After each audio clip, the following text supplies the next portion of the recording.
Farming for an Igneous Hammer won't just destroy your legendary shards, it'll also destroy your sanity. The iconic, glorious and outright nasty aggressive frame 120 RPM solar energy hand cannon is back with the Trials of Osiris this weekend, and more importantly, so is the coveted Adept version. But now it's not just got that crucible magic, as it actually has some perfect PvE god roll perk combos, offering you not only subclass synergy but also champion and boss melting potential. And if you end up going down the yellow brick road with what I show you today, this isn't going to just feel like any bog standard 120 RPM hand cannon, it's going to provide you with that secret sauce, putting it on par with the unique feel that you only got from the now defunct 150 RPM lightweight frame hand cannons. And to be honest, it's not even the fact that it can roll with popular perks like Rapid Hit, the brand new Heal Clip, Incandescent or even Frenzy. However, the one thing that makes this absolutely worth chasing for any player, both new and old in Destiny 2, is the unique Origin trait. Alacrity is what turns the Igneous Hammer from a mid PvE weapon into a top tier must have PvE hand cannon. It's the first time the hammer has had the chance to be used with this Origin trait and it doesn't miss. Quite literally, you can't miss your shots once Alacrity is active, as it'll effectively max out your range stat by adding 20 range,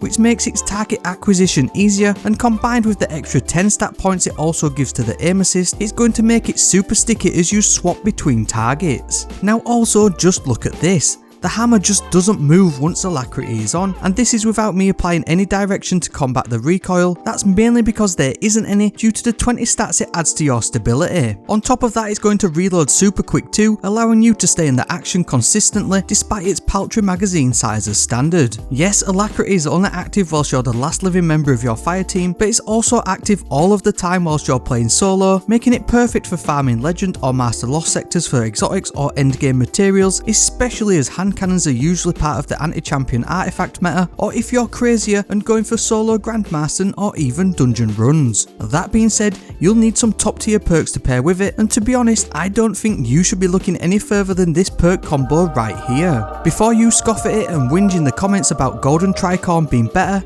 hear me out. 120s are already excellent ad clearing monsters, one tapping most red bars on precision hits, and this is going to keep Encore rolling. Add this on top of Alacrity, it's simply amazing. But even without the Origin trait active, it's going to give you some excellent stat boost to your range and stability, topping out at an extra 20 range and 36 extra stability at a 4 times stack. It's also going to dramatically increase the accuracy cone size, adding bonus bullet magnetism on each shot, and with a duration lasting 7.5 seconds, which can be indefinitely topped up, it makes the hammer punch well above its weight. It's also what makes it work perfectly with Precision Instrument. This brand new perk added in Season 22 can and will increase the damage of each precision shot by up to 25% at a 6 times stack. Like we said, Igneous is already great at ad clear, but having this damage boost on tap to deal with orange and yellow bar enemies, including champions and bosses, makes it the real deal. Landing consecutive hits on targets will add stacks, but if you miss a shot or take too long between hits, the buff will reset, really leaning into the precision nature and high skill ceiling offered by this perk. It even stacks with other damage buffs like weapon surge damage boosts, and has excellent synergy with Solar 3.0's Radiant, which you can keep rolling with the Ember of Empyrean, making it absolutely lethal in all levels of content. You don't even arguably need the Adept version, but if you do, the big one spec mod is where it's at, otherwise turn your engrams in at Saint 14 to be on to a winner. Hunters though will absolutely want to pair it with Lucky Pants for some insane boss melting potential, and ultimately you'll be wondering why you ever needed your sanity in the first place. The dim link is below or in the QR code for those who really want to know, and then check out this endgame build video next.